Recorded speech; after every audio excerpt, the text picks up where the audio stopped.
Assalamualaikum warahmatullahi wabarakatuh. Perkenalkan, nama saya Debbie Arvina.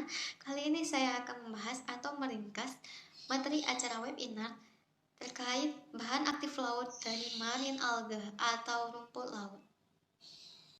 Dalam pembahasan materi webinar, ada 3 materi yang disampaikan terkait marine algae. Yang pertama, potensi rumput laut sebagai obat penyakit neurodegeneratif berdasarkan aktivitas neotropiknya. Yang kedua, karotenoid dari marine alga dan potensi pengembangannya untuk industri kosmetik dan farmasi. Yang ketiga, vicobilin protein dari alga merah sebagai pewarna alami.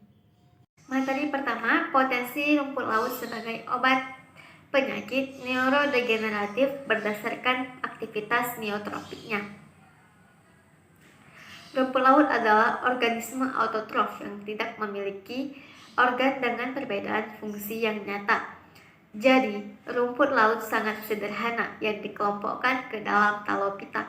Talopita sangat sederhana, tidak memiliki diferensi organ seperti halnya yang ditemukan di tumbuhan tingkat tinggi.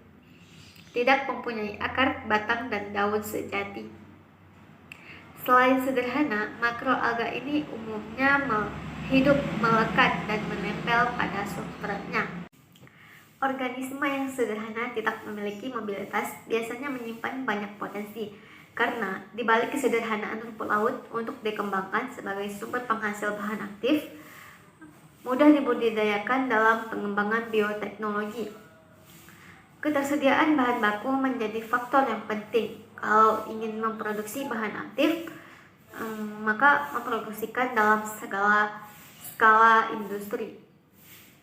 Rumput laut memiliki peran penting dalam penyerapan karbon dioksida.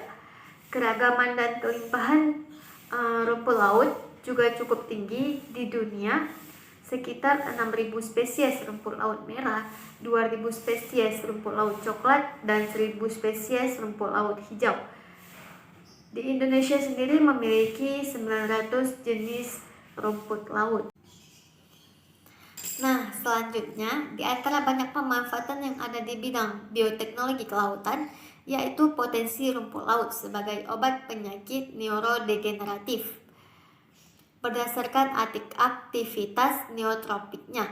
Jadi, di bagian otak kita ada cerebellum, dan brainstem, atau disebut dengan batang otak. Dan memiliki satu keistimewaan dalam otak kita, yaitu hipokampus. Nah, hipokampus merupakan bagian sistem limbik yang berperan dalam kegiatan mengingat.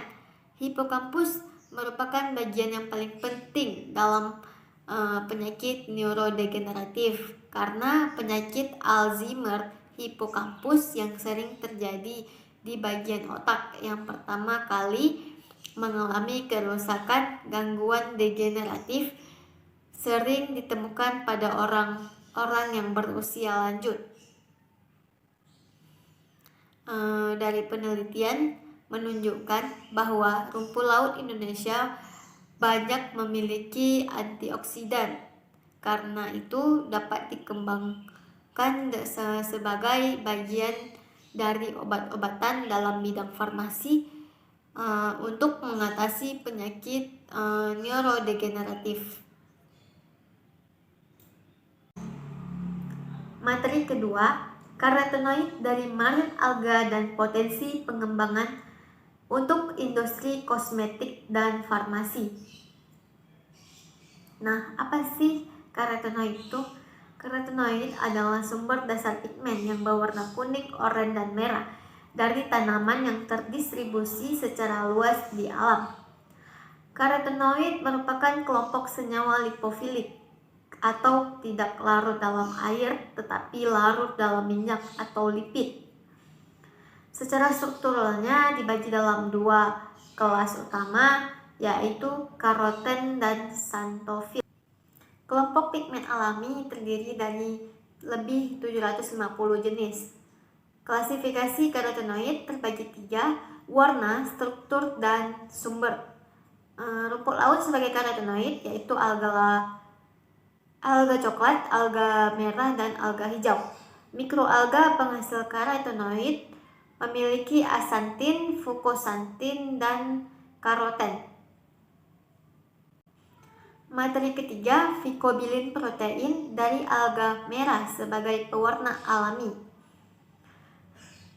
Apa sih vicobilin protein? Vicobilin protein adalah protein yang larut dalam air yang terdapat pada cyanobacteria dan ganggang tertentu yang menangkap energi cahaya kemudian diteruskan ke klorofil selama fotosintesis. Selanjutnya, pewarna alami juga memiliki kekuatan dan kelemahan.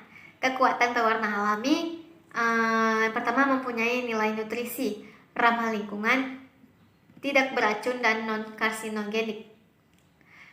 Kelemahan pewarna alami, harga relatif lebih mahal, stabilitas warna lebih rendah, dan ketersediaan bahan baku. Terima kasih. Jika ada kekurangan, saya mohon maaf. Wabillahi taufiq wal hidayah. Wassalamualaikum warahmatullahi wabarakatuh.